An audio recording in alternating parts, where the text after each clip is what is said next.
check out. Got this great new book for Yeah. Pride Month. Oh yeah, what's the book? It's Gender Euphoria by Laura Kate Dale, edited by Laura Kate Dale. See, we started doing this and I realised a few words in, I was like, I know where this is going. Well, I hope you're enjoying that book that you also helped make. I helped make. Yeah. I'm a Kickstarter, a backer. You're an author in it. It's an anthology and you wrote words in it. I wrote some words in it. Hell And yeah, also you I'm did. acknowledged in the front, so I'm mentioned in that book 3 times. Yeah, you are. Yeah. You're the most mentioned in that book. Yeah, I'm pretty sure you're the most mentioned in that book. I mean, maybe, but like, I mentioned you in one of my essays as well, so you're in there 4 times. Oh shit. Yeah, you're in that book a lot. Hey, Gender Euphoria is out now by the time you're listening to It this, is. probably, You should get that. unless you're listening to the early Patreon version, in which case it might be the day before release. But There are at least a couple of queer trans ladies. yeah, there's many queer trans ladies in that book, and trans men and genderqueer people and agender people and intersex people and all sorts of other non-cis people. Who are Non-binary lovely. people. I don't think I mentioned non-binary people. There's lots of non-cis people in there. Mm-hmm. And they're all just telling happy, nice stories, and everything's good and wholesome. Yeah. Do you want a bit more of that? Do you want a bit of summer reading of just people having nice times being not cis? What if a nice time? What if a nice time for trans? That would be nice. Yeah, that for would be trans. lovely. Yeah. That'd be lovely for trans. See, the more you say it, the more I'm thinking about the programming language Fortran. So yeah, go check out Gender Euphoria. It's out on June 10th, which is probably in the past for you. Do it. Go check it out. I'm very proud of this book.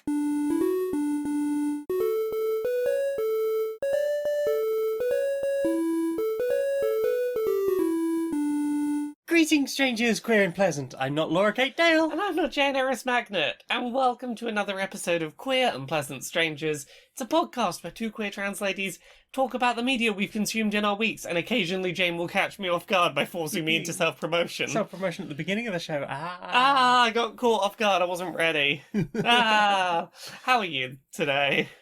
I mean, until I came into this office, I was fine. Now it's very hot and hard to breathe. Compared to how it was earlier in the day when I was working, you've come in at a practically, spring breeze time of day. It's been worse. I'm not sure if I should be breathing this air or cutting it up and chewing it. This office is a heat trap. It is that. It yeah. is a heat trap. It always has been, always will be.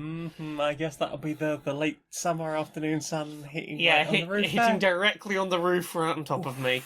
Yeah, I'm on the correct side of the roof that the late afternoon sun really cooks this room. Tasty. But what have you played this week? What have I played? We've probably played some things. We What have- played some things together. We played some boarded games. Tell me about some of the boarded games we've played. We played Railroad Ink Challenge Bright Sunshine Yellow or something. Yeah, I'll see if Something I can yellow. find the official name of it, but basically Bright Sunshine Yellow. I think it's like Shining Yellow. So it is yeah, like Shining Yellow. Yeah, it's got almost Pokemon vibes to Yeah, because the other one was what, like Luscious Green or something. I think it's Luscious Green, yeah. So basically you could put the 2 sets together and play 8-player or 2-player draft. There's so many rules variations. But yeah, you have like some remarkable mats and some dry white pens, and you get 4 mats per set and a bunch of cards that will give you like challenges to do, like try and connect all of your exits up, or as many exits as possible, or try and make an exit on one side of the board to the other side of the board, or try and build stations on one continuous piece of get as many transport connected network. stations as possible. So you have this grid. It's 6 like 7 by 7, I think. Yeah, something like that. And you've got entrances at 3 points along each side. Yep. And some of them will be roads and some of them will be trains. Yep. And you have to basically roll these 4 dice and use every single icon on these dice to try and connect various bits of the board together. Yeah, so the only real rule is that you have to connect something to an existing piece of the same type, and you can't connect it so it connects in a clashing way, so you can't directly connect a train line into a road. But you're basically rolling your set of dice and being given, like, okay, this round I have to put down a train track that curves 90 degrees, I have to put down a straight road, a T-junction road, and a road that turns into a train track. And, you can always start them at the various entrances around the map, or you can connect them to existing parts of the map, but you're basically trying to do various point-scoring things, which will either be the objectives you got at the start of the game, which change game by game, or the standard things that get you points, the biggest one of which is connecting as many of the exterior entrances and exits to each other as possible. But there's also spaces on the board that will do certain things, like if you put a piece down on a factory, you can put one of those dice that was rolled this turn, you can use it twice, or if you go through a certain number of universities, you can get an extra bonus tile to use, because you've got a few on your map that are like, these are really good tiles, you can only use them so many times or in certain situations. But yeah, it's basically trying to make the best possible transport network. Yeah. Without leaving too many dead ends that will cost you points at the end. Yeah, it's really fun, sweet little game, but gosh, it gets crunchy at the end. It's like, oh, I need to activate brain powers. Yeah, it's fine in the middle. It can be a bit crunchy at the start if you get like, oh no, I've rolled a bunch of dead ends right at the start. A bunch of dead ends or a bunch of, like, curves. Yeah. Like, oh, everything wants to go to one side. That's fine, but I've run out of places that can do that. Yeah, and like at the end, you are starting to really struggle to get those last couple of connections made, or sometimes even just, do I have physically a place where I can legally put this tile? The middle, you're like, oh yeah, we're all going and we've got all these entrances, it's gonna be fine. Oh no, it got crunchy again. Uh-oh. Yeah, I do enjoy a good game where it's like, yeah, this is going really smoothly and really, this is a nice, easy, gentle Oh, I have a few turns of having to make tough choices. Yeah, it's like you'll probably have a few at the beginning where it's like, okay, well, this is a minute or so of everybody's time, and then you'll have a few in the middle that are a little bit longer while everyone's just mulling over, and in the last few rounds, it's like, no, I'm going to need to think about this for about 15 minutes, and I'm going to need to check all the different shapes. And occasionally you'll hear muttering of, oh no, that can't go there. Oh no, fuck. Oh no, I can't do that. Oh, fuck. Yeah, very much Furious so. crossing things out. There's 2 expansions in the yellow set. I don't know if they are different expansions in the green set. I would assume so. It feels like that's the case. Yeah, it feels like very much like, hey, there are. If you buy both sets, you will have a lot of content. Yeah. So there are 2 expansions, as I said. One of them is the Cactus expansion. So you're rolling to put lakes down and cacti.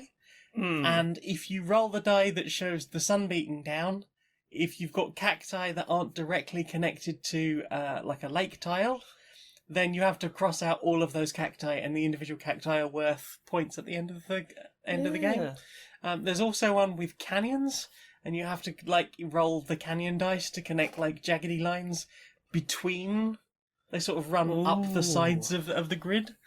It seems like there's going to be quite a lot of game in here. But at its base, it is just a nice game about connecting infrastructure up with little whiteboard marker pens on a grid, and it's charming and cute. Yeah, there's 6 challenges. You will pull 3 per game. So far, I think we've gone through all of them. I deliberately made sure we picked them that way.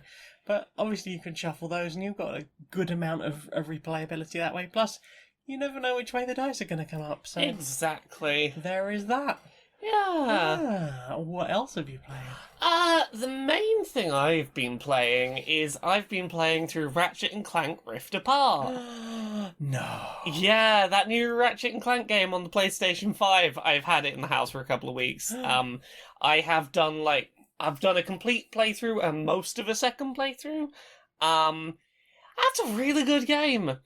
If you are in the mood for just like a mascot platformer adventure game with some fun, visually interesting shooting mechanics and a nice, sweet little story, nothing about the narrative is particularly surprising. It's largely like, okay, I can see the narrative beats we're going to hit here.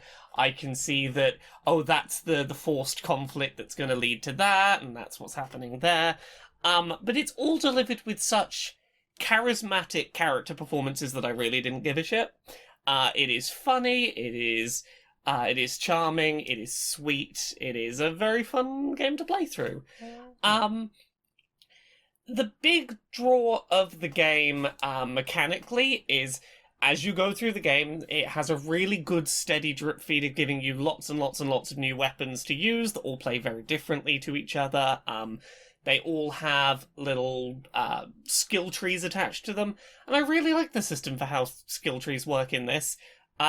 Basically, you get this resource that you use on skill tree upgrades. However, there'll be certain clusters on this skill tree grid that will be a different colour, and if you can purchase all of the upgrades directly surrounding that cluster, you get a bonus. So it encourages you to be like, hey, you can upgrade however you like, but if you upgrade around this thing, we'll give you this as well. And that sort of shepherds the direction. Gently shepherds, you might want to do some of these things with upgrades, but if you just want to go off in a wild direction, go ahead. Yay. I really enjoyed this game's implementation of fancy rumble and triggers. It is probably the most impressive game since Astrobot, the pack-in launch title, for feeling like it makes really creative, clever use of the fancy rumble and the triggers.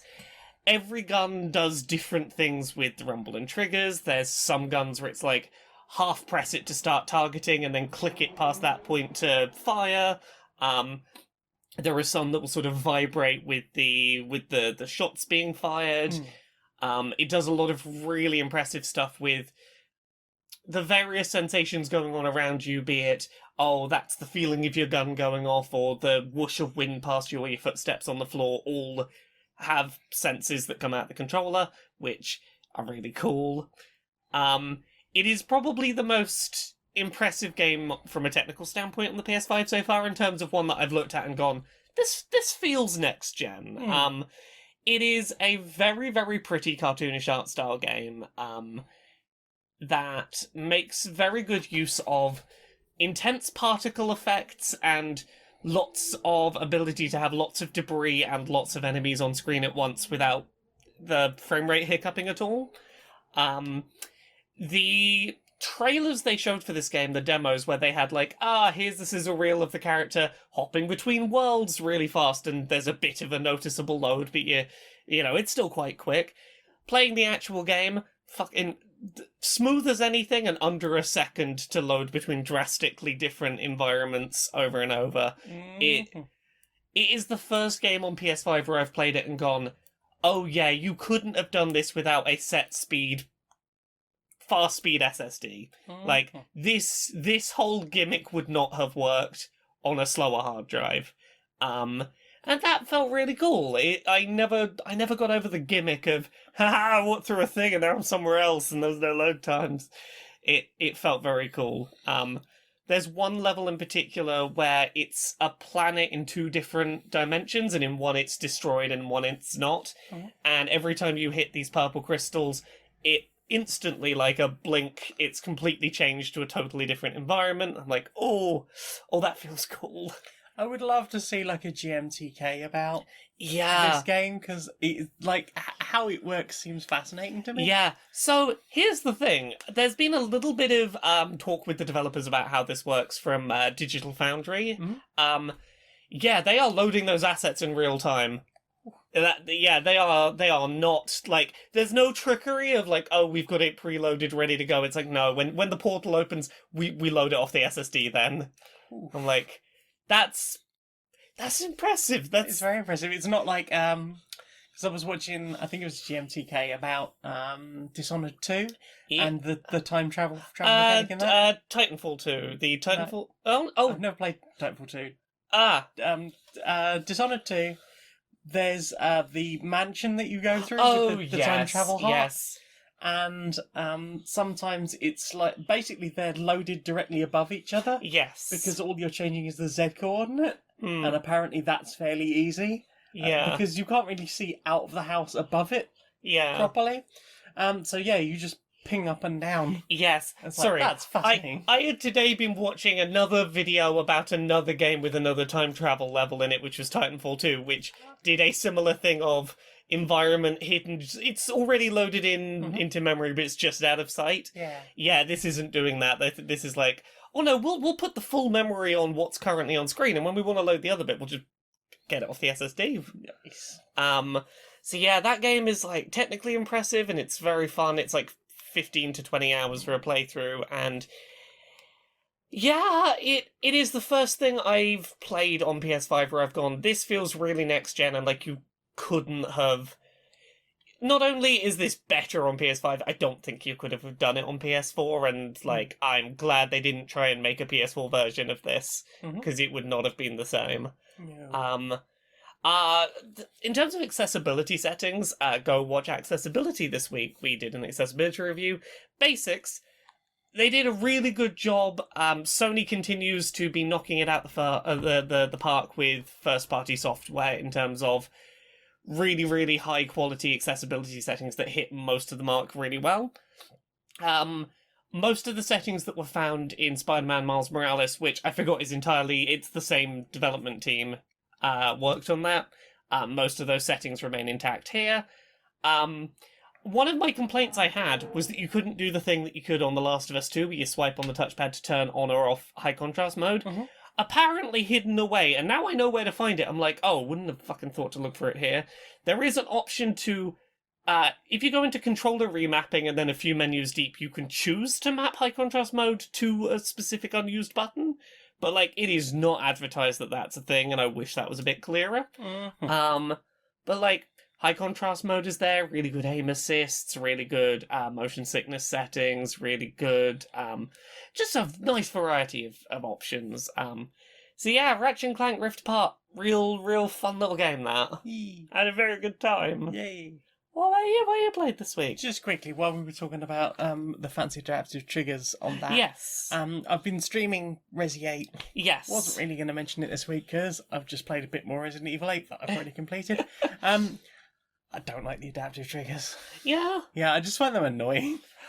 It's like, suddenly I'm using a gun, and I'm used to how guns work in this game, but suddenly I have to do something different with the triggers. I have to pull them hard, or I have to do something specific, and it's like, this is just getting in the way. I mean, that's fair. You can turn them off if you don't enjoy them. I'm a sucker for gimmicks. I enjoy, I had to do something different, and the thing did something different. I like a gimmick as long as it doesn't get in the way of gameplay. And for Resi 8, I've said, especially with, like, the shotgun, the tactical shotgun, like, they get proper clicky. Yeah. And it's like, I would suggest maybe try a game like either Ratchet and Clank or Returnal or something where it's using that for a purpose. Like, okay, I want to try Astrobot at some point. Yeah, 'cause I've not yeah. played that yet. Astrobot's a good example, but like I think Returnal and Ratchet and Clank are good examples where like they're using the clicky triggers for a purpose, where it's like up until the click is one function, past that is a different one, and it's giving you twice as many things on one button. Like I think that's a smart use of it. Yeah, that makes sense. Yeah, Ratchet and Clank's really good. Yeah. What else have I been playing? Well, we played Kiwi. We played the demo for Kiwi. We did. We got a little press spilled for Kiwi. Yeah. That's a cute game. So you can be adorable little Kiwis trying to just panic their way around. Yeah. Like sending telegraphs. It's a little co-op game about trying to send messages and packages to the right places by doing various overcomplicated tasks on time limits. So, like, the first mission was, here is a typewriter. I think we divided it by taking half of the keyboard each. The keys are spread quite far apart from each other. But it is set out like a normal QWERTY keyboard. And then it was like, can you do shift? I need to do this button. Okay, can you do that? Okay. Okay, we both need to hit the enter key at the same time. And then we got, like, to a later iteration of that, where it was like, okay, now there are plants growing all over it. If you get too close to some, they'll eat you, and... There's flowers that will grow over some of them. Some of them will pop out buttons, so you've got to go and retrieve the cap of the button, pop it back on the thing, and then type. Some will grow over switches and hold them permanently down, so like, oh no, that letter was shifted when it wasn't meant to be. Oh, that's because it was holding down the shift button. Or that button got deleted. Yeah. And there's the demo we played had a good variety of different implementations of the basic mechanics, which are run, jump, and squawk And push. and push. Yeah. Yeah, it wasn't really until we got to the night shift ones we got to the squawking stuff. Yeah. So, like, the normal ones we had, as I said, the ones where we were typing things out, there was other ones where it was like, okay, read this information card, send this package, Yeah. it will move along the level, and you've got to make sure that it's labelled correctly and it gets a lid on it. And it goes in the right direction to get sent the right place. Mm-hmm. There was one where there were fragments of words and we had to sort of butt stomp them and then put them together on the page to make a letter. There was another one where we had to go around this sort of flooded room in our little water wings, and like get letters off of shelves and push packages around in a little pushy box puzzle. It's all just chaotic in the sense that like there's no huge consequences. You're not gonna die. Nothing's gonna go bad. It's just I want to do good though. Yeah, the only pressure is I feel like I could do better. Keep going. Mm-hmm. Somebody in chat pointed out that it's a lot like it's got real night shift vibes. I don't know if you ever played this. Yeah. So there's an old Lucasfilm Games, not even LucasArts at the time. Yeah. You are trying to keep this huge factory running that makes just like LucasArts toys. Can you get all the Darth Vader heads and the Darth Vader bodies, and can you paint them the right colour and avoid lemmings biting your things, and can you make sure that it's powered? Can you make sure that it's turned on? Can you keep the lawyer out of your face? It's a little bit of that, a little bit of like, say, multiplayer Overcooked, where you're both trying to do different things at different times, but they both play into what each other are doing, and you're like, okay, you on this, I need to get on this. Yeah, and it's all getting like a little bit more like hectic over the time, like a bit quicker, and keep going and find more things, and something else is going wrong now. And then you won little tickets for customizable things to customize your kiwis. You can put little sunglasses and a backpack on them. And make my kiwi really fluffy. Yeah. Kiwi's really fun. I want to play more of this when it comes out. I am looking forward to the full version of that game. It seems like a very fun streamer game. Mm-hmm. You played anything else? No, not really. It's been a very heavy week on Ratchet and Clank, and then I played more Miitomo. I've been Miitopia. Is Miitomo a thing? Maybe. Oh, that was the smartphone app. I've been playing more Miitopia. Miitopia? Yes. I'm questioning myself now. I played more Miitopia, the Switch and 3DS RPG with Mii's. I've started reaching the point where occasionally my characters will get into little arguments and there's been little bits of narrative drama. My Mii kept buying Conrad's musical related gifts, like here's a guitar, here's a saxophone, and then at some point Gavin's Mii pops up in the window and is like, Gavin likes Laura too. Gavin doesn't understand why Conrad gets all the gifts. And there was dramatic music playing. I was like, oh no! I'm sorry! Too much drama. I'm not controlling the character interactions, I'm sorry. Dum dum dum. We've been befriending the virtual horse, who we can now ride into battle. That's fun. It's blue and it has little red horns. There's a king who eats a lot of food who is a Snorlax. Because these days? Yeah. I find that game very charming. It's been a really nice game to just a couple of times a week go on stream and be like, okay, what silly adventures are we getting in now? Mm-hmm. What about you? What have you played? Let's see. We played some Canvas. We did. Yeah, we got. It was in the Zatu new release box. We got the Kickstarter edition, the fancy Kickstarter edition of Canvas, which is it's a board game. You have a board.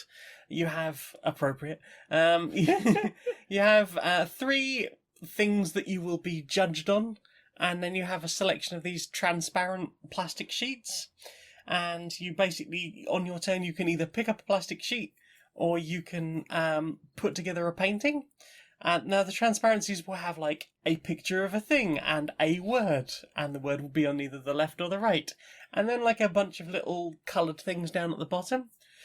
And basically the scoring cards you put out, the 3 of those that I mentioned, you'll have different ways of scoring. So it might be like, have 2 triangles, or have only 1 hue symbol, or have a shading symbol, or have 1 of each symbol. And it's like, you will get, based on each painting you do, however many times you've achieved these things, you will get like a little rosette. Yeah. And the more rosettes you have at the end of the game, the better you do. And yeah, it's interesting sort of like making these paintings. Like, can I put them in just the right order to get the most out of this? But also I want it to look aesthetically quite interesting. Yeah. You get these little backgrounds that you have to like layer them into, and then it's like you start with 3, so it's just like which colour will be the best to bring out my dragon in this particular picture. Yeah, we had some real fun doing that and making the nicest paintings we could. It's one of those games that I really enjoy. A game that has a system where you like, okay, here's the card you can have, but you can spend this resource to get one further down the line that you're not supposed to be able to get yet. But then the other player might be able to pick those icons up and use them themselves. I'm always a fan of that mechanic. Yeah, it is a fun game about just managing symbols and icons, but at the end of it, the context of layering these transparencies and making a piece of art really helps turn it into something kind of special. Mm-hmm. I'm just looking through the pictures of the paintings that we did. I've got Innocent Purpose here. Oh, yeah. It's a dragon breathing fire at a small child with a dog, while there is a man up a ladder reaching towards the dragon. Of course. Corrupted Beauty was one of yours. A weird sort of black hand reaching out from under the ground. There's a bowl of flowers and just a school of whales. Yeah. Do whales come in schools? Probably. They're a water thing. Or are they pods like orcas? Maybe. Maybe. A group of whales. Some whales. Yeah, that was a really fun, quite sweet little game. I look forward to playing that with more people. Because one of the features is that you start with 4 inspiration tokens. Yes. And you can basically put a token on each of the transparent pieces from left to right, so that you can take one further up the board. Yeah. So you could end up with a feature like I did, where it's like, oh, I've got absolutely none of them. You had every single one of them, and you were like, well, I'm quite happy to just take the first one every time. So I don't need to put them on the board. I was like, well, I guess I have to take what's first now, because I can't take anything else. I mean, I wasn't going to take a thing I didn't want just to put those tokens on the board. I know, I totally understand, but you have to consider that when you're putting them down in the first place. That they might not come back to you for a while. Yeah, but I feel like in like a more than 2-player game, there'll be more chance that other people will want to sort of move things, and there will be a bit more... Yeah, a bit more competition. And a bit more sort of movement in that aspect of the game. But yeah, we've got the Kickstarter edition, so we've got wooden rosettes and little wooden easels that you can Those display. easels are adorable. You can display your painting on when you're scoring it. Yeah, that was a fun little game, and I look forward to playing that with more people and just more, because it's even got a hook on the back of the box, so you can just display the box. It looks like a little canvas print. It doesn't have like the name of the game printed on the front of the box. Yeah. So it's just this really beautiful like oil painting with like these beautiful orange hues. So if you run out of space on your board game shelf, this is at least one that you can just pop a nail in the wall and stick it there. Have an art game instead. An art game that is an art game. Ooh. Did you play anything else this week? We played Red Rising, which is also a board game. We did! This is the last one from the Zatu box this month. Apparently this is based on a book series. I don't know, I've never heard of it. I don't know, but there's a rainbow on the box, so I'm going to assume it's about the gay people taking over. I guess so. But apparently it's about a society where it's divided up into like 14 castes. And I'm assuming that's where the colours come from, that they're divided that way. And the gay people rule them all because of the rainbow. Mm-hmm. Yeah, and basically you have 4 different places. So you'll have like Jupiter, Mars, Luna, and the Institute. And depending on where you play cards, you can get whatever bonus is written on the card if it's got a play bonus on it. And then you will take another card off of a different section. And that might give you some other bonus, like receiving... there's some kind of token that's quite important to cling on to because it's worth 10 points at the end of the game. You can advance your fleet further on, or you can pick up helium. Yes, Hydrogen. red gems. Red gems. And I don't think hydrogen or helium are red, but Or gems, or but... gems. But yeah, they are. If of the players there are 3 people and the 3 different game end things have happened, Yes. then the game ends. If you have, I'm trying to work this out properly. If one person has 2 of the things that will end the game, that also ends the game. Yes. If 2 on their own. Yeah. So yeah, there's a lot of moving around of like cards go down, cards get picked up. Trying to make sure that you've got the best cards in your hand at the end of the game, Yeah. because they will give you. That will be basically how you'll score. Yeah. It honestly feels like more complicated Go Fish. It is, but like it kind of is. It's basically I've got this hand of cards. Violets. Yeah, what it's okay. What's out on the board? What do I not want in my hand? What do I want that's off the table? Okay, I'll pick that up and I'll pop this down instead. And it is about trying to get a hand that is going to score you as many points as possible at the end, but also progressing yourselves along the victory conditions so that, like, maybe you've got a card in your hand that is only worth lots of points if you're the furthest up the fleet track. So, like, okay, I'm trying to get up the fleet track without using any of the good cards in my hand, and I'm trying to put this down here so that I can pick that up from there next turn. Making everyone like swap some cards. Yeah. Yeah, it's a fascinating little game, and I look forward to playing more of it. I played through it solo as well because it's a Stonemaier Games game. Yes, with their Automa. Yeah, the Automa Factory are involved again. It's Jamie Stegmaier. I think this is one of the first major games he's done since Scythe. I could be wrong. Don't quote me on that. Definitely a lot less initially complex to learn than Scythe. Yeah, apparently he's been wanting to make this game for a really long time because he loves the book series. So I must make it. Fine. He apparently chased the rights for it around for a couple of years and finally managed to get hold of it. I'm glad he got to do the thing. And it's a fun game. It's a lot quicker than something like Scythe. Yeah. You can get through a game in about half an hour. Well, like once everyone knows the rules, you can like properly start just chugging through. Yeah. Just like get a good grip on what your cards are. Yeah. I mean, it certainly helped the second time when I was playing through just with versus the Automa, because I could just lay out all my cards and see them fully at all times. There's a deluxe edition of this game that comes with card holders, so you can just like array them in front of you. It seems a bit fancy and a bit over the top, maybe. But yeah, I'm very happy with that game, and I again look forward to playing that with larger groups. Yeah. I love all the card art on that.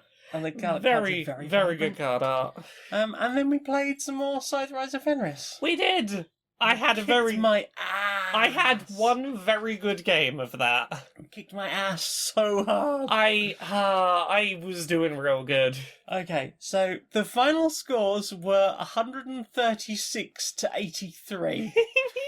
Yeah, she absolutely. I was playing as Fenris, you was playing as Vesna, and I could not get that game started. Yeah, I had some really good mobility. I managed to get my early mechs out really fast. And then I managed to get most of my objectives done really quickly. Like I was very near the end of the game as you'd barely started, so I was like, fuck it. Here's all my workers out, spread them out, end the game.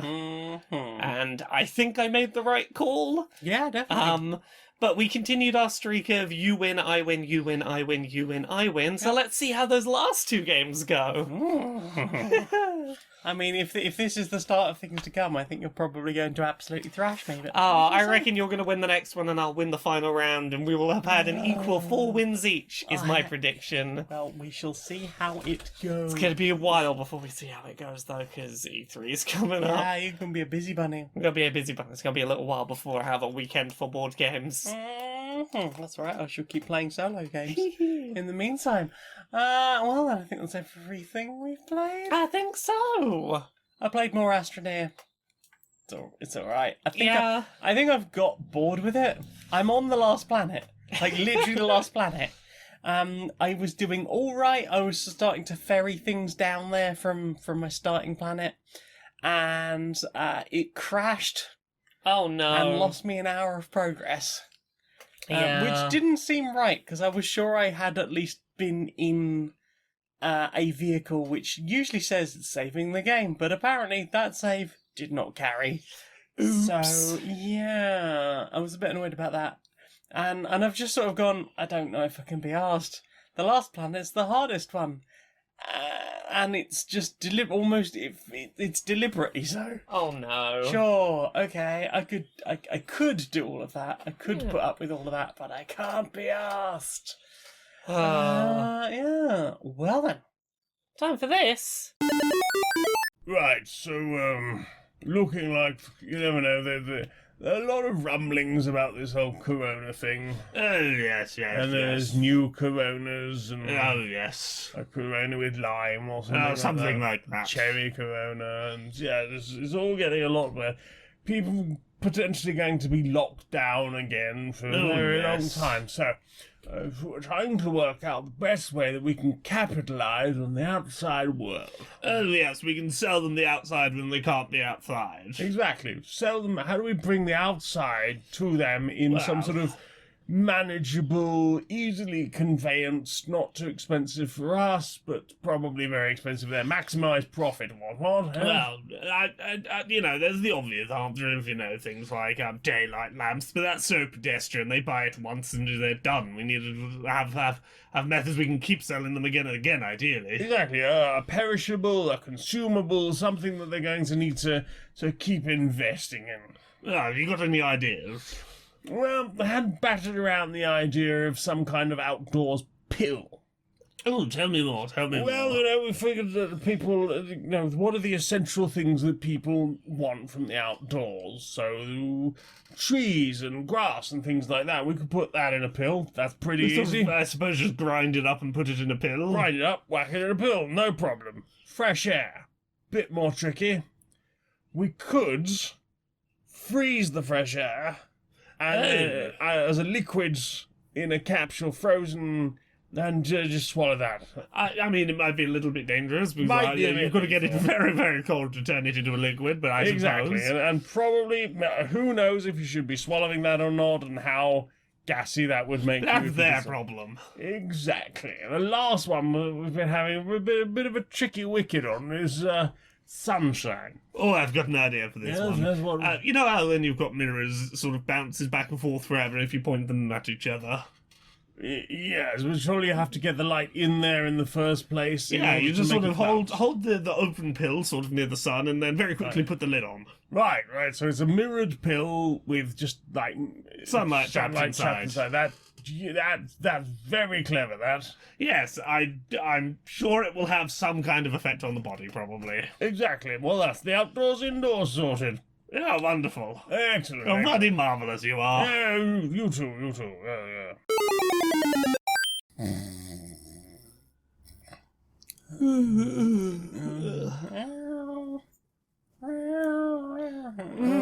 Hello? What? What's happening? Why is there a projector on? Oh, it's so that bright. I can't quite see it. Is that a PowerPoint? It looks like a... Hang on, I need to just rub my eyes and get my glasses I on. must- Why is that? I must be asleep. There's a PowerPoint in the room. Go away. Yeah, but why am I also dreaming a PowerPoint presentation? Oh no, what's happening? Meow. Kitty? Meow. Meow, meow. Meow, meow, meow, meow, meow. Uh-huh. Okay. Meow, meow, meow, meow. Meow, meow, meow, meow. Meow. Okay, more food and okay, next slide. Extra gravy. That was a good transition. Starlight. Oh wow. Oh, that's very good use of moving assets. Meow. Meow, meow, meow, meow, meow, meow. You can't talk, and yet somehow you put this entire presentation together. Meow, meow, meow. I mean, you do make a compelling point for more cat food and extra gravy. I mean, the extra gravy is what's really selling. Or like the little wave effect. You have made an excellent use of clip art. Well, thank you for your proposal. We'll take this under advisement. God, I really just want to sleep. I'm putting a password on the computer in the morning.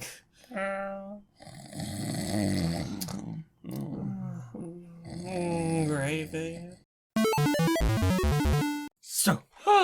What have you put in your eyes? The main thing I've put in my eyes this week is I have started watching some of the, I guess they're not technically E3 press conferences, but they are summer live stream press conferences in the vicinity of E3 that have started to happen. So the first one I watched was Indie Game Expo. Oof, this was the Saturday that Yes, never ended. this was. I woke up on Saturday morning to discover that this press conference was happening, promising the reveals of hundreds of indie games, and I was like, okay, sure, I'll get up and watch it. I had a late night last night, but fine. So initially the problem with this stream is it is a Japanese stream that was being live interpreted by 3 English hosts. They did not turn down the Japanese volume behind the English hosts speaking, so it was a sensory nightmare at first, because it was just people talking over people. Then, when they turned the Japanese audio track down, it became apparent that the people hosting didn't really know what was happening, nor did they know what video games were, it seemed at times. The one that sticks in my mind is what's that Lucas Pope game on the boat? The Spiritfarer? No, the Obra Dinn, Return of the Obra Dinn. At one point, Return of the Obra Dinn was on screen, and someone was like, "Oh yeah, that's a bit like Cluedo, isn't it?" I'm like, Ooh. I suppose it's a mystery, but no. The Beginner's Guide. I think that's got a bunch of small mini games or something. It's a lot of like, oh, you're hosting an indie game stream and you've not heard of some pretty popular, well-known indie games. Okay, that's not a good start. It was a lot of interpreting things on the fly, and they'd very clearly not pre-read any of the material. I was watching the stream along and Googling game names and going, oh, I can tell you what this game is better than they're doing by, like, a real-time Google and just read the Steam page description. Like, they were giving worse quality information than that. And then every now and then, they would just move on to, here is, like, 50 indie games in 2 minutes, and we're just gonna go. It was stressful, it was tiring. The hosts were weird and smarmy and sarcastic and not enjoyable. The highlight of this 6-hour-long stream that I survived 4 hours of before I gave up, was every now and then this very, very jolly drummer in a luchador mask would drum along to video game music, and he just looked like he was having the fucking best time of his life. And to him, he was the highlight. Every time he came on screen, chat was just like, oh, thank God, it's Happy Drummer Man again. So I don't recommend the indie game stream. The main thing I learned about from that was there's a game coming called Pal World, where it looks like a Pokemon knockoff. Several of the creatures in it are just Pokemon, except you can make them work in your gun sweatshop factory making guns for you, or use them as meat shields so they get shot rather than you, or cook them up and eat them for the survival mechanics. It's Pokemon for, like, edgy 15-year-olds that think they're too cool for Pokemon. It's Pokemon that says the quiet bit loud. Yeah. 'Cause let's be honest. It feels like an unironic attempt at making the games that PETA make as parodies. Like, it feels like they're trying to make a big budget version of a PETA Pokemon parody. I mean, if you really think about it, the Pokemon world is pretty horrendous. Yeah, but like, the Pokemon world has never gone, hey Piplup, go work in the gun sweatshop.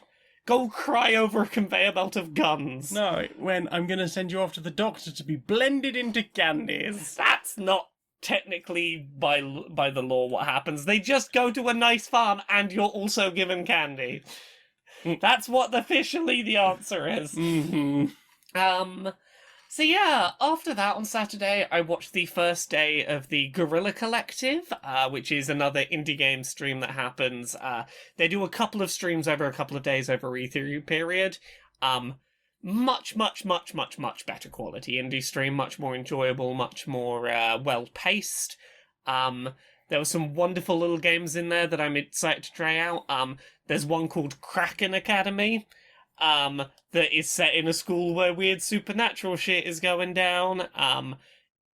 some of which involves tentacles. Indeed. You have my attention. I would recommend checking that out. There were some really cool little games in there. And then that was followed by the Black Voices in Gaming stream, which was much more of a slowed down... We're going to look at a game, like each game for about half an hour, have gameplay on screen, interview the developers, talk to them just casually about the games they're making. It's just what you need after the morning you'd had. Fucking hell, yes it was. Thank you very much, Black Voices in Gaming stream, for being calm and gentle and giving me a minute to actually soak in your games. There's one called Onsen Master about that again seemed very. What if you had Overcooked, but instead of food, it was about keeping various baths in a Japanese hot spring going, and like, okay, someone got out that one, I've got to clean that one off. Okay, I need to put this in the water for that customer before they leave because they're getting impatient. One of those kind of games that looked very cool. But yeah, go check out the latter two. Don't get shit. Go check out the Indie Gamer Expo. It's not worth watching. What about you? What did you watch this week? I watched an awful lot of Don't Laugh news / breaking news. Yes. Weirdly, on YouTube it seems to be called Don't Laugh News, which I guess will help people find it. Yes, my But understanding is it's for SEO purposes. Yeah, but they always introduce it as breaking news, which Yes. I get it. They are trying not to laugh. Yeah. Yeah, it's a college humour thing where they have a teleprompter. It's a fake news show. They're reading off the teleprompter. They have no idea what the teleprompter's going to say, and whoever smiles or laughs loses points. Yeah. And it's usually between 5 and 10 minutes. And yeah, it's just a fun little show with some improv and some people trying their best to... Yeah. Some people are better at the game than others. Indeed they are. Is it Katie, the blonde Yes, one? yes. She can stone face real well. Oh yeah, Katie can talk the most absolute bollocks with a complete stone face. Yeah, and then you've got Grant, who clearly has a humiliation kink. Yeah. I've now watched that episode twice, and it's just like, Yes, for anyone who's not watched college humor or specifically dropout content, Grant O'Brien, it's very clear that he will do anything to be the centre of attention, no matter how embarrassing, and perhaps more so if it's embarrassing. And I mean, look, go you! You've managed to monetize your humiliation kink into heck yeah, into a profitable comedy career. I respect the hell out of that. Yeah, there's a skit they do on College Humor as well about people being kidnapped, and that is their kink. And basically just upsetting their kidnapper by being like, yes, time to a chat. Oh, you're going to cut my thumb off. Yeah. Oh, there's one of the Game Changers episodes in which Grant, like, just off the top of my head, Grant drinks water out of a toilet. Yep. Goes and chats up a stranger on the street. Yep. I'm like, yeah, you like it, don't you? I get the impression you like it. Yeah, that's what I got from watching a lot of breaking news. And it made me want to do more Stone Monkey Radio. Do more Stone Monkey Radio! If I had time. I mean, I get so much. You're going to have several days coming up where I am just absent for most of the day for several days. There is that. You'll have lots of uninterrupted time. That's true. Yeah, I have some thoughts about things I would like to do with like slightly more improv stuff. Mainly because it takes less preparation. Tee-hee-hee. But more editing. Especially if you still want to make it funny. But yeah, that is the thing I watch. What about you? I've not really watched anything else. Watched lots of TikToks. That's about all my brain had in me. Yeah, it's been a soothing queer TikTok compilation. Yeah, it's been one of those. The humidity has rolled in, and my brain has limited energy. Please just put short comedy in my brain. Yep. It's been hay fever and humidity recently. Yeah. Like the other day, like I was like, oh god, it's so humid. It's so humid. Oh god, am I dying? Have I got the Rona? Oh god. No, I seem to be fine. It's fine. Stop panicking. It hasn't been this warm for a while. It's okay. You'll be fine. Yeah. What else have I... well, I'm sure I've watched other things. You've apparently watched Comic Artists Are Waging a War, Yes. whatever that is. So apparently there is an... I was going to say a game... A whole thing? A championship amongst comic book artists called Rayuba. Right. And basically it is a world created by a bunch of artists. People sign up for it. They present a hero character. They will be assigned to a team Yeah. of one team or the other. And I think like once a week or once a month you are like told where you have to go. Yeah. And you will be assigned an opponent from the opposing team. And you have to draw a comic panel about that location and your fight with that other character. Oh, shit. And they will draw a character, and that will be judged by a panel of 3. And whoever wins, that is accepted as the canon. Oh. So that piece of art goes into like the big collection of everything that has ever happened in this world, and there are certain items that you can get, and if one of them is like this is a death match now, you will die if we have this match while I'm holding this hammer, or one of us has this hammer in this fight. Yeah, it's fascinating. There was a People Make Games video about it. And yeah, it's been sort of hovering in my suggested videos box for like a week, and eventually I was like, fine, I will watch the weird pink blue chess map thing game, and I was fascinated. And apparently there is like a community made like ease of use version, like you can read the history fairly easily about everything that's happened and look at the comics. And yeah, there's the thing. And apparently, like, there are spaces regularly if people want to go and join in and create a thing and dedicate some time to that. That sounds really cool. It really does. Forget Blazeball. I want to see cool artists do cool comic books. Oh, as a side note, I don't have the name of it on hand, but I started listening to a Blazeball podcast. Oh, heck. I have no interest in continuing to play, but I want to know what's going on in that world, so I'm basically half an hour a week of, hey, what's new with Blazeball? Oh, heck. Give me them scoops. Yeah. Let me learn about this fake sport. More about the Blazeball. More. Yeah, I want to listen to a bit more of it before I name check it on the podcast and talk about it more. But yeah, I think I found a good Blazeball podcast. Oh, heck. Well, that's everything I've watched That's this week. everything I watched. Well then, Time for this. time for this. Oh, we've got a new sponsor. Who's our new sponsor? Well, do you like the gays, TM? I am one of those. Yes, You're one of the gays, TM. I'm happy to be one of them. And do you are you into all the rainbows? I do on occasion wear a garish rainbow during the gay month. Flags? I sometimes will wave a flag. Yes, A variety of flags in different flavours? I have been known to do this. Yes. And necklace, jewellery, whistles, fluffies, shoes, That's a lot. Some of those. enamel pins, Sometimes. regular pins, Sometimes. sew-on patches. Occasionally. Those little crayons that are just like a rainbow that you can just swipe across yourself. I mean, look, if I'm already drunk and at Pride, sure. Rainbow labels for your beers, wines and spirits. I'm lost. What's happening? Rainbow Rizzlers. Wait, why would I need that? Like one of those like fluffy worm on a string things, but it's on a stick and it's neon.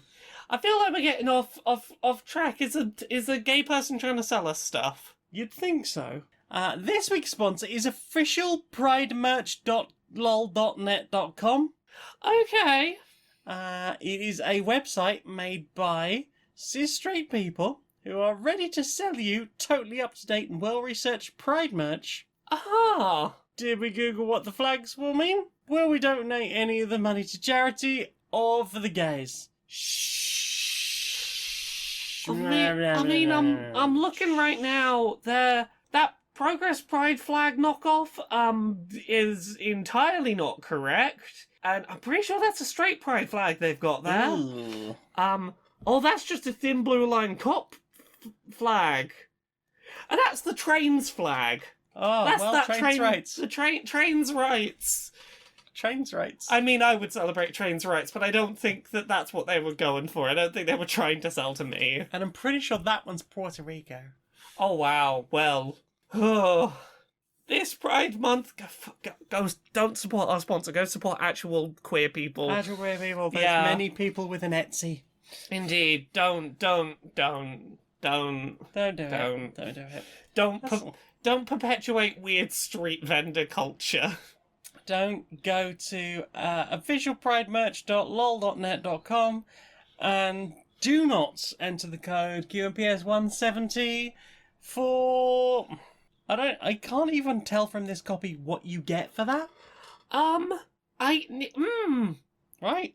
Yeah, like It's very non-specific. It's like, enter the code, here is your code. It almost implies that like you will be gay if you use the code. It implies that you'll be gay and they will know that we sent you. Well, But nothing else. Huh. Don't. Just don't. Just don't. No. Inside the boardroom of Electronic Actor Softworks. Hi. So, E3, it's happening. Yeah. We're back in this part of the year. Yeah, money hype. Exactly. How can we squeeze money out of people? You know, it's that time of year. New money hype. What have we got? I got some questions. We want to win E3, quote unquote. We want everyone to be damn year. Exactly. We want to get people most hype about our shit. But I don't want to spend any money because money is expensive. That's money Yeah. that I could have in my bonus. Yeah. So I'm trying to think of ways that we can get people hype at E3 this year without me spending more money. So here's what I got. Here's what I got to start. Maybe we just announce some games that we don't intend to ever even start making. Right. We put up a fancy logo on screen and go like, oh, it's so early in development, it's only a logo, but it's happening, get hype. Get hype for logo. Yeah, exactly. I think if we do like, we can maybe like 50-50 alternate our conference so it's like actual game, logo, actual game, logo. Yeah, I mean, we could drag that out, especially if it's like a slow fade in with like dramatic music behind it. Yeah. We could use the same orchestra swell every time and it'd be like, yeah, Exactly. it's coming. Next idea I've got. Right. We take old games everyone's forgotten about. We go find really shitty old games that like the licenses have expired. They're all shareware. And we announce them as if they're brand new indie games that we are publishing out of the goodness of our hearts, you see. Yeah, because if there's one thing we know about indie games, right, it's the whole thing about how they look, really crappy and Yeah, all exactly. pixely and stuff. And old games, they look all pixely. Exactly. If we just put up an old shitty pixely game and say, indie made this, we helped, we gave them money to do it, Yeah. they'll fucking eat it up. Yeah, looking forward to that. Yep. Okay, and I got one last idea. Let me know what you Sure. think about this one.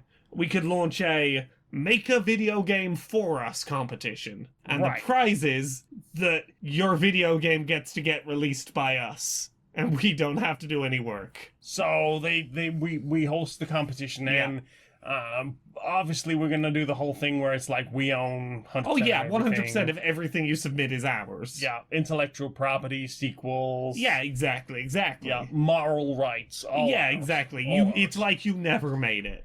We made it legally. You are a fucking genius. I know. So, what have you put in your ears? I have put a bunch of music in my ears. Music in your ears? From bands that are trans fronted. So Yay. from people of the band are trans people. Should I just go through all the music I've listened to in a big list? I listened to The Tide by RVIVR. Queer punk, really lovely sort of melodic vocal line, very upbeat and bouncy punk. Lyrically about being unapologetically your loony self and not hiding parts of yourself away for fear of repercussions. It's punk you can dance and smile to. The band seem like they're having a lot of fun playing. Yay. I listened to Precious and Perfect by Sports Bra. Very sort of 80s rock, slightly distant, ethereal sound to it. Very radio-friendly sound. Feels like the kind of rock that your hipster friend would listen to without the music itself being pretentious. Blue Eyes White Yeti by I Met a Yeti. Ooh. rock that sounds, that sort of plays around a lot with time signature changes and deliberate pauses and unexpected changes in flow to the guitar. Lots of very powerful riffs and heavy power chords. Very good track. I Don't Want To by Mal Bloom. Fun, light-hearted sort of... Best term I've got for it is road trip rock. Lots of chill downtime in the track. Like, it's not super intense. About being a little bit of a mental health wreck sometimes, and that being okay, and not beating yourself up over it. Nice chill track. I listened to You're All Scotch and No Soda by Sarah and the Safe Word. Very Panic at the Disco-esque sound, in that it's clearly rock music, like sort of mid-2000s-y pop-punk rock, but with like trumpet and violin sounds layered in. The vocal line is a lot more like direct and almost spoken word than something like a Panic at the Disco, but the trumpets and violins in rock music sound is definitely there. It's got a really nice mix of strings and brass, and almost sounds a little bit ska in places, and a little bit lost from lots of sounds from prior decades used to sort of play around with. Nice. Wouldn't go amiss in a venue with people wearing pinstripes. I listened to Trans Girls Need Guns by Flummox. Very chaotic speed metal. Lyrically very much, if cops and bigots are going to kill us in the streets, then fuck it, we'll physically violently fight back if forced. Very power fantasy turning the tables on violent oppressors kind of speed metal. The album art is a cop beaten up on the floor, ball gag in a mouth on a leash, with a trans woman stepping on their face. I mean, that is very much the energy of the track. There was Vilify by Mover Shaker. Very sort of Bowie space music-y era sound in places. Very sort of ethereal 80s rock. About wishing the people in your life who turned out transphobic would stop that. But, you know, they're probably not going to, so just push on and make your life your own and good. There was Gloss, We're From the Future by Gloss. Very angry, raw, frantic, like 80s punk sound. Basically about that whole trans experience of, hey, growing up you told me I was too feminine and too girly, so I claimed that femininity, I'm a girl now, but now you say I'm not girly enough? Fuck you. It's a very relatable experience. Nearly done, I think this is the last one. Morbid Obsessions, We Are the Union. Hey. A ska song about dying and being reborn, with a video about being reborn a zombie, but also trans, used as the singer's coming out video. Zombie status used as an abstraction of dealing with transphobia, and eventually finding other zombie trans people to be welcome and at home with, and to, you know, stand together and stop the bigots. It's a lovely bit of ska with a really nice music video I recommend people check out. Music video. That video's a blast. Big fan. It's a very fun video. So that's what I've listened to this week. What have you listened to this week? Oof, I have listened to lots of music this week. Tell me about that music. Let me see what I can find. Oh, goodness gracious. Mind Tunes by DJ Fresh and the Mind Tunes people. Have I told you about this? I'm sure I've mentioned this on here before. I believe so. Yeah, so Smirnoff got together with DJ Fresh and some neuroscientists to create an interface for people who are unable to use their hands to make music. And you can use triggers by using thoughts to make certain samples happen, and how quickly you will do them and certain things. And they got 4 people who used to make music, but have been unable to since various accidents or degenerative conditions have left them unable to do so. And it was just a beautiful chance to make some music. Plus, also, head radio, the thing a lot of ravers have talked about. If I could only get the music out of my head, that would be really cool. And I think most people who've ever tried to make music. Yeah. yeah, just having that interface and just going, yeah, I can do that. That's really cool, and it's a really lovely piece of music. Yay. Ocean Colour Scene, Profit in Peace. You know the tune. Do I? I don't want to fight no more. Hey, there's no profit in peace. We better fight some more. Okay. Dolly Parton, 9 to 5. What a way to make a living. What a way to make a living. Never listen to that song at work. It's really depressing. Yeah, less upbeat when you're in the office. Black Eyed Peas, I've got a feeling. Bring Me to Life, Evanescence. Muscle Museum, Muse. Rubber Dog Rock by Mikim, that's a bit of drum and bass. Take Your Mama by the Sister Sisters. Take your mama out all night. The Rasmus. Oh, the Rasmus. Ding, ding, ding, ding, ding, ding, ding, ding. I don't know what year that was. I've been watching In the Shadows for all time. Yeah. Yeah. I am haunted to be wanted. Yes, God, I remember listening to that and it must have been like 2005. I don't know. It was getting a lot of air time, and apparently at some point, I was in a house where the album was owned, and I copied it to my collection. It reminds me a lot of my goth friend I had in my mid to late teens. Yeah. Yeah. Me personally, Gimme Straight Up. Yeah. All by myself. All by myself. 21st Century Breakdown by Green Day. I Will Always Love You, Dolly Parton. Lemon Tree, Fool's Garden, Monkey Wrench by the Foo Fighters. No One Knows, Queens of the Stone Age. The Rose Goes On Forever, bit of drum and bass from High Contrast. Killer Queen by Queen. Don't know how that ended up on here. To the End, My Chemical Romance. Tribute, Tenacious D. Know Your Enemy, Green Day from 21st Century Breakdown. Islands in the Stream, Dolly Parton. Learn to Fly, Foo Fighters. Voodoo People, Pendulum Remix by The Prodigy. Crystal Gem by My Parents' Favourite Music. Dream of the Sky by Miracle of Sound. Wonder Boy, Tenacious D. Beautiful Me First and Gimme's. Viva La Gloria, Green Day. Jolene, Dolly Parton. Zombie by the Cranberries. Celebrate and Rejoice by Miracle of Sound. Jet Black Dress by Miracle of Sound. I'm Not Okay, I Promise. Dream by Psy.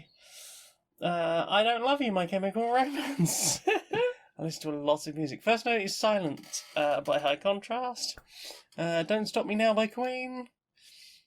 I think that's most of it. I'll double check my list. Oh, I've been listening to Bo Burnham's Welcome to the Internet pretty much on repeat. Anytime I see that mentioned on, it'll get brought up in a tweet, and for the next 20 minutes I'll just be going, Welcome to the Internet. Have a look around. A little bit of everything all of the time. Anything and everything all of the time. Go watch Inside by Bo Burnham, and it's a thing. Yeah, that's still definitely the most catchy tune on that album. There's that, and the other one I've been humming is the one that the sock puppet does. Mm-hmm. This is how the world works. That is how the world works. Mm-hmm. That is how the world works. I think that's everything I listened to. Well then, time for this. Right. Everyone, come in. We need to bring up some new designs and some new tech for the boffins down in the lab to be working on. Right, what have you got there? So we're trying to come up with new streamer tech designed to help beat the heat. It's a hot time of year, and those gamer types, they've got computers with it that pump out lots of heat. They've got screens that pump out lots of heat. It gets very hot in a hot room. Very hot in a hot room. Exactly. So I'm trying to help come up with some ideas that we can use to keep them cool. Yes, and I understand that Twitch's terms of service mean that they wouldn't be able to just, wear a towel and pretend they're in a sauna of sorts. No, unfortunately not. Well, the male one strength can. The rest of them might have a bit more well, trouble. Of course. Well, would girls be streaming? Would non-binary people be streaming? Well, I've heard rumour they're going to start or Wow, something. they'll be starting with all that. Here's the obvious ones. We could start with some noise suppression tech so you can run your fan and not have it picked up on the microphone. I have been working on something in the lab. Why? A program to digitally green screen a shirt onto you so you can stream topless. Oh, that's very clever. So you could stream topless, no one would ever know. Digital stream. What is it? I mean, I assume you've got over most of the problems that you would have, like with those Facebook filters, where if you turn slightly and it suddenly vanishes. I mean, you don't want titties out on stream. We've got it up to about an 86% accuracy. Well, so that seems enough. Right? That sounds pretty high. Enough that we can start selling it. Exactly. And if it happens to fail, that's probably because you didn't sit in exactly the right position while you game. That's not on Earth. Oh no, exactly. We have that, and we it works on all skin colours, right? Because I know there's been a lot of problem with AI stuff, and it doesn't always pick up on certain levels of melanin. I'm going to put this one back in the testing box for a minute. Testing box, I definitely thought about that. This is unconnected. Right. Yeah. There's also a program to put little emojis on screen so that when this won't help cool you down, but if you're sort of visibly sweating, it'll just put a little emoji on top of it so no one can see. Oh, so no, know you're sweating. It'll Exactly. If you're absolutely pouring with sweat, your whole face will just be a big emoji, but no one will see you're sweating. Hopefully it's not poop emojis though, because that would just look weird. That would look weird. Just shedding poop everywhere. That wouldn't be ideal. No. We should probably take that one out of circulation. Right, yes. Right, I've got one more. This is on the intense end. Ooh. Yes, so those sort of vibrating, feel like you got shot vests for the gamers. Oh, I've seen that. This seems to come up every few years. Basically, every time there's a new console, everyone gets excited about them again. I seem to remember them happening like way back in the Mega Drive era. Oh, indeed, yes. So, what if you had one of those, but you could put it in the freezer? Why? So you were basically just wearing an ice pack while you streamed, and also it did gamer functions. Right. So it's got all these little ice pockets in it, full of water. You just slip the whole thing in the freezer. Yes. And then you just plug the battery in, ready for the thump. Yes, exactly. I see no problem with mixing water and electricity. It sounds like a good plan to me. Well, exactly. Well, I mean, going back to my whole solar idea, if everything's so hot, just, a little ladle and then just pour that over the CPU and just shh. Exactly. Well, it's very healthy steam. Gets all open the pores, you see. I think we've solved the problem of streaming in the summer. I think this is going to be a delight. Absolutely. So I'm looking for like a fly. I'm getting a lot of flies in the house because open the window and now summer, and there's a lot of flies about. I live quite near woodland, so that's a whole thing. I just wondered if either of you could help me out. Oh yes, I can help. Don't worry. Come over here. Stand near the crystals under the shade. Oh. How about I suggest a natural essence of essential oils, a little mix of lavender and citrus that'll really diffuse around the room and get rid of them, assuming you don't have cats. Oh, I do have a cat. Okay. Let me have a think. I have quite the solution for you, my friend. Do not worry. I have everything you need. Check this out. I have 6 meters of wire and a car battery. You just wave that wire around, put yourself a little electrical tape around the handle, make yourself a little handle, and you just hit them flies. There's 3,000 volts straight up there, little fly assholes. If you don't want to do that, I can make a suggestion.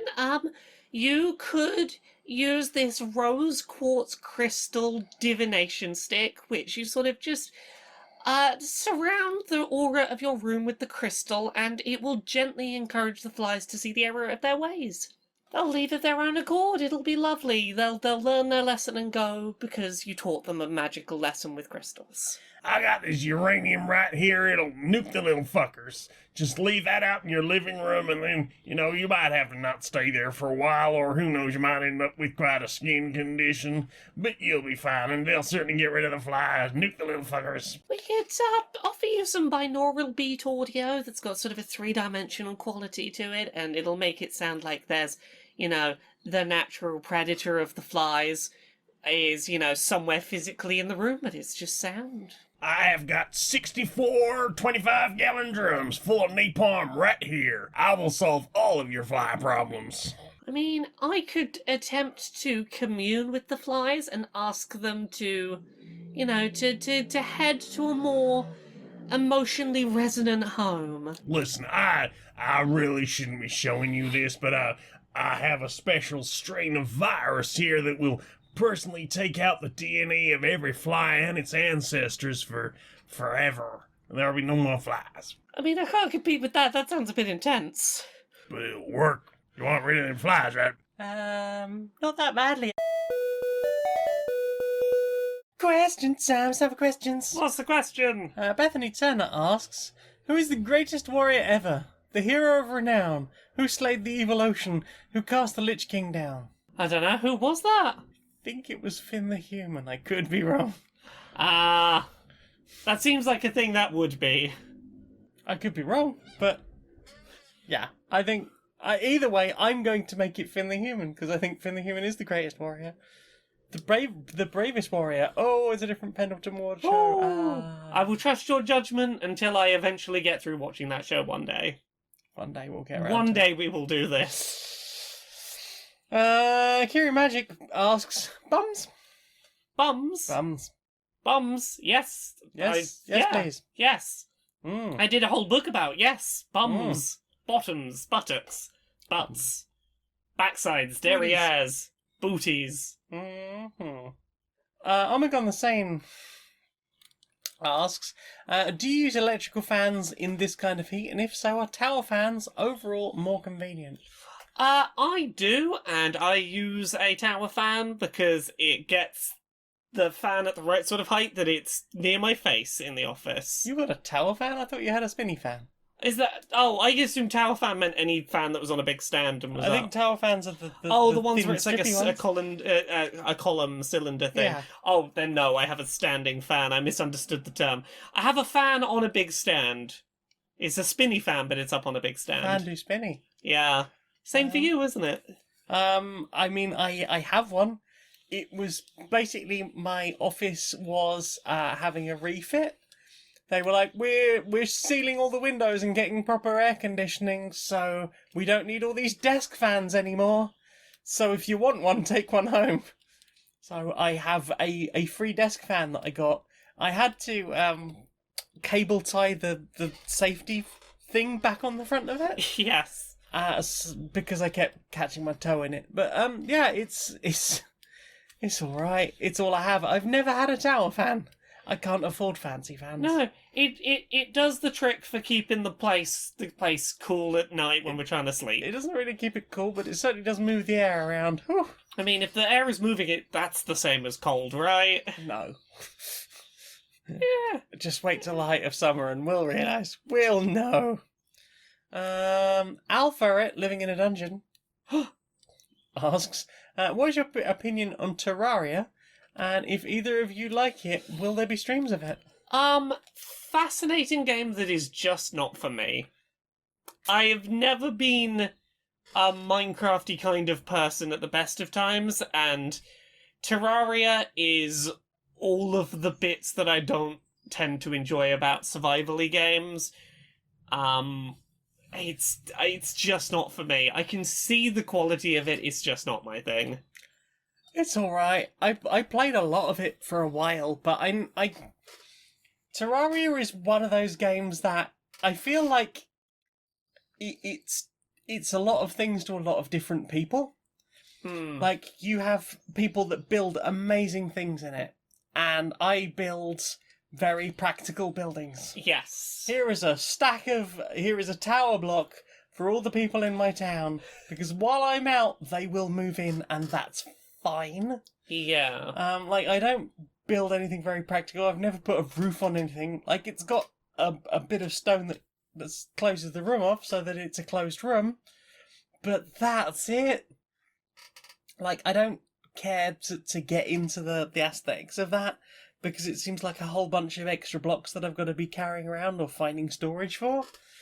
Maybe if I'd been playing multiplayer, I don't know, but because I always played it solo, I tend to do my best to build a good elevator and dig down to get the stuff I want, and then I die too many times and I get bored. I've fought the I-boss, and I think there's one other boss I've fought. I've defeated the I-boss, and I think that's the only boss I've ever properly defeated. I'm just not very good at it.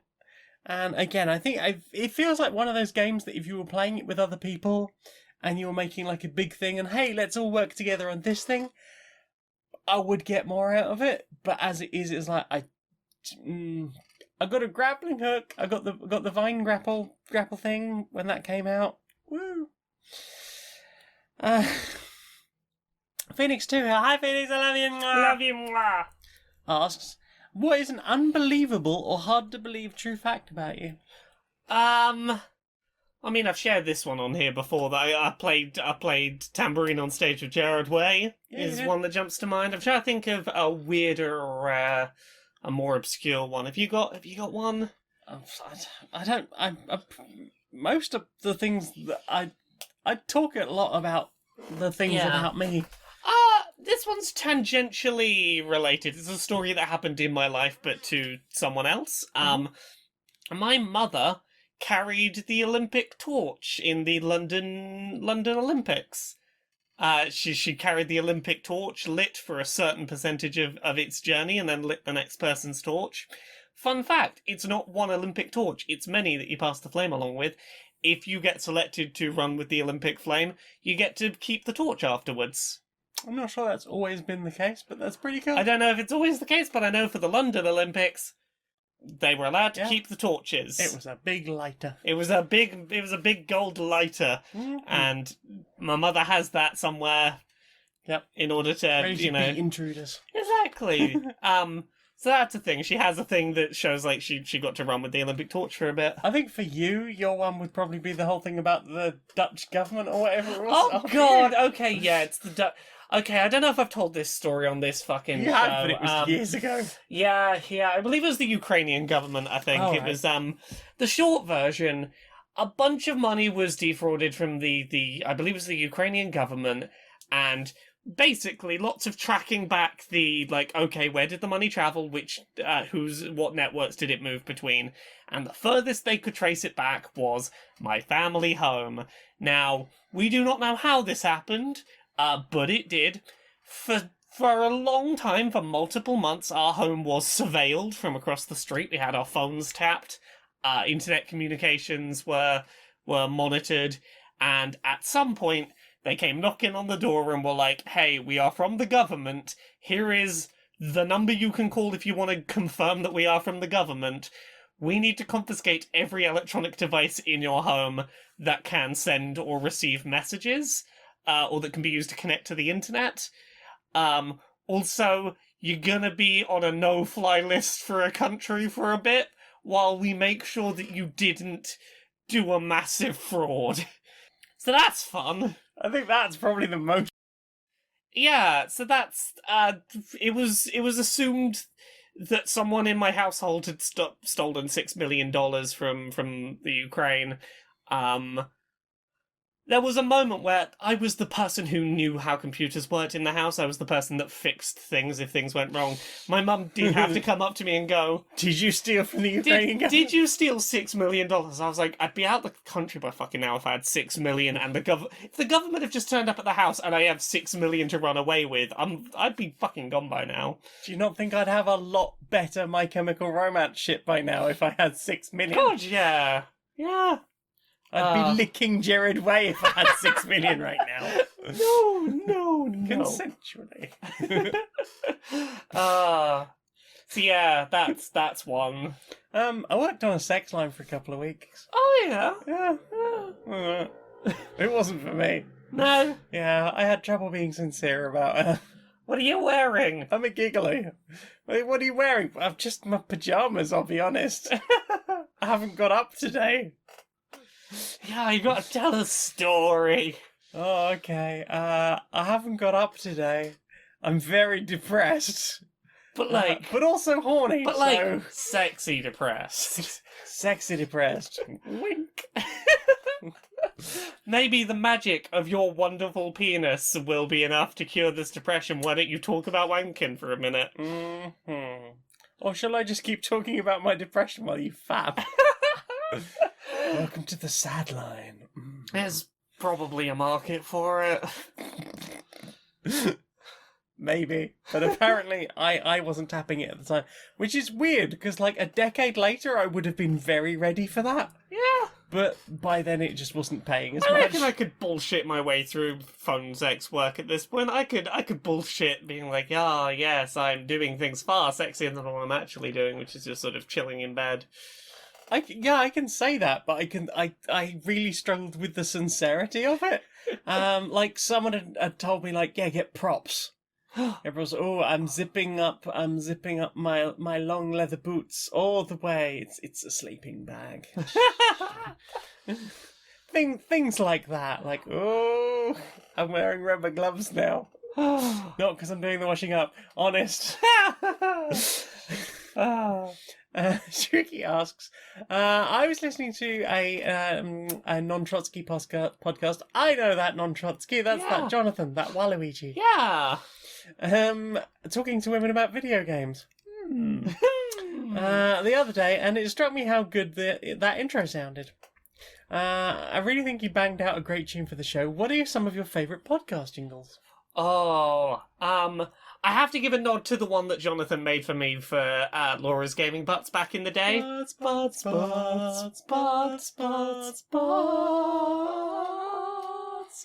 I don't have the range for that. Neither do I. Jonathan knocks out a good jingle. Mhm. If you enjoy a good Jonathan jingle, particularly me adjacent, maybe keep an eye on talking to women about video games. I mean, what? What? What are some good ones? I enjoy the opening music to Sawbones. It's an existing piece of music. The Medicines. Yeah, that's a good track. I that's a like good track. the My Brother and Me, the new track. The new one that isn't made by Bean Dad. Not made by Being Dad. That's Yeah. quite a fun track. I'm trying to think of other tracks I have really enjoyed. I don't really think about the intros very much. Smudge is exploring behind us. Secret Smudge. You gotta come explore. Heck, we might have a petting cat soon. A petting cat coming to visit us. I've forgotten what I was going to say. Magnus Archives. I like the Magnus Archives. Oh thing. yeah, that's a good bit of tune. Good bit of sinisteriness. That is good. I like that. Larry Alien asked, somebody ordered cat bread. Oh, that's a cat loaf. It's got no leggies. No Who leggies. took your leggies, cat? It's just one loaf of kitty No, cat. One loaf for kitty cat does not even need it. Does not even need a leggy. No, who He's need loaf. a leggy? Just a loaf of cat. Yeah. Oh. Hashlinger 1312. Sorry, hashslinging Sasha slasher. Hash slinging slasher. 1312. Agreed. Asks, do you have a favourite type of bird? Oh. I like robins. I know that they're very mean birds. Apparently. I like penguins. Penguins are very Penguins are good. the best. Kiwis are very good. Kiwis are very good, especially when they're jumping around on A keyboards and platypus being isn't. extra floofy. Platypus isn't a bird. Ducks are birds. Ducks are birds. Yeah, They're your ducks. favourite birds. Ducks. Okay, I kept thinking just like ducks. It's Ducks. ducks. Duck is best bird. I like penguins. I like puffins. Both are good. Smudge is going for an explore on the bed. Oh, heck. Not even I am allowed to go on the bed. I think we've lost Smudge. Wood asks, what is a thing you've done today that you're most proud of, no matter how little it may seem? We started writing a book together today. Spoilers. Yeah. We will say no more about it, but we sat down and we worked out what the overall structure is and the first chapter. The first chapter, there's going to be a little sample, and yeah, we started a book today. Mm-hmm. Yeah. Yeah. That's my proudest thing. I mean, I'm also very proud of that and the fact that we're working very well through the structure of the thing and talking the things out, and we seem to be on the same page about where to go. And page one. Yeah, I mean, we there's not been any dramatic conflict. Not between us. There will be dramatic conflict in the book, maybe. Spoilers. Spoilers. Oh no, a book with some conflict. A book with something happening. Oh, what could it be? The other thing I've been super proud of is I made a music today, or I'm still working on it. It's not quite finished. Yeah. I've been having real trouble making music the last couple of months. Like, I will sit down with thing, I'll make a loop and go, I don't know what to do with it now. I can't seem to get anything to work with it. No other sounds work with it. I'm not happy with it, and I don't know what to do. And today I sat down and I was like, okay, I'm going to just mess about with chord rhythms. I'm going to make chords like this, and chords like this, and chords like this, and chords like this. And then I'm going to experiment with this thing, and eventually I was like, I like that, and I think I can do something with it. And I know what I want, I have it in my head, and I'm pretty sure I have the sounds available to me to make that happen, and now I'm just sort of... It's weird, I don't often work on a track from left to right. I usually sort of start top down. Yeah. And this is I started with the intro. Like, added more components in. I'm starting to build kind of a wall of sound thing. Yeah. Some various changes moving in and out, and it's all fun. And you keep distracting me by staring at the smash lap. I'm sorry, I'm watching her climb around on top of the lights and things. Adventures! Yeah, I got all the lights stacked on the bench. She's climbing around in between all the light stands. There's ninja Yeah, cat. Pew, pew, she's pew. doing a little obstacle course. Careful steppies. That is all the questions. Well then, time for this. Do you know what I want to see more of? What do you want to see more of? Social Justice Warriors. Social Justice Warriors. Yeah. All right, Barry. How you doing? Bit warm, mate. Yeah, it's a little humid, isn't it? It is a little bit humid, yeah. You been up to much? Not much. Just waiting for, next week get me my second jab. Ooh, jab number 2. Yeah, it's getting there. Yeah, you're going to be so ready. I'm ready to do my best to enjoy some of the sunshine. Nice. So I've been doing thinking this week. Yeah, what have you been pondering about, mate? I've just been watching a lot of the media coverage of trans people going on in the UK again. Oof, yeah, it's been particularly hostile for this Pride Month. Yeah, this Pride Month has been a real bad one. The second it hit June 1st, real uptick.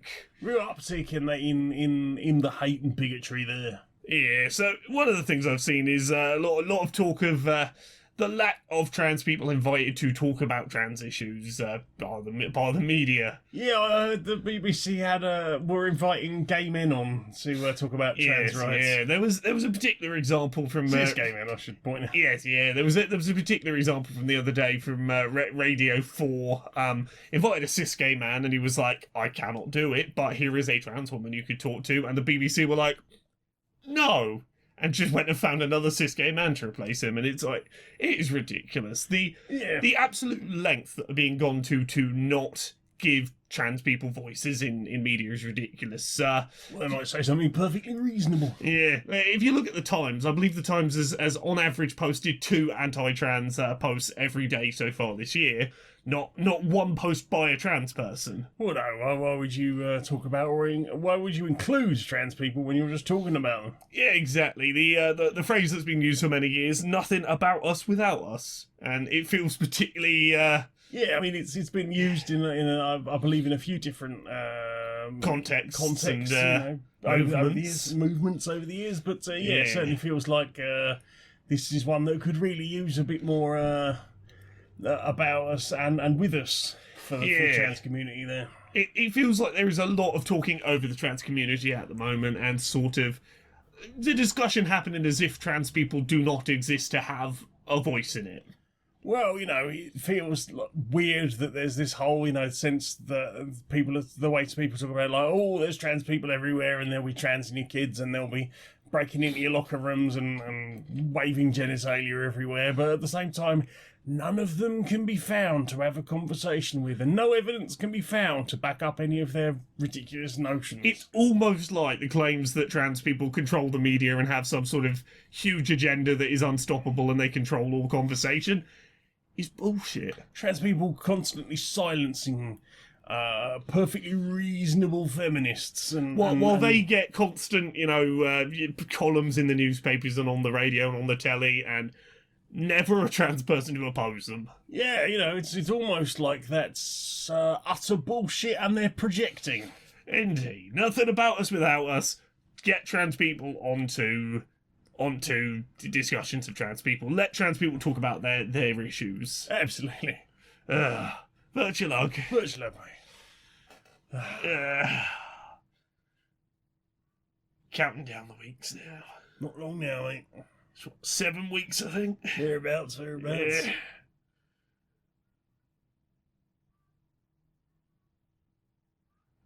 Yeah. Right, I think I'm going to go and lie in a dark room with a fan on. I'm going to have a cold bath, just lie in cold water for a bit. Yeah, I need to unstick my bollocks from my leg, mate. Yeah. Oh. So, Laura, Yes? where can we find you on the internet, darling? Laura K. Buzz pretty much everywhere. Laura K. Buzz on Twitter, Twitch, YouTube, Patreon, that's the one that pays the bills. I Twitch stream Mondays, Wednesdays and Fridays on twitch.tv/Laura K. Buzz, except by the time you listen to this, I will be in the middle of E3, which will have thrown around my schedule, but I'll be back to normal soon. Every Friday, other than when embargoes and E3 happen, I upload episodes of Accessibility, which is a show about accessibility and representation in the games industry. I've got books. By the time you hear this, they're probably all out, the ones that are announced.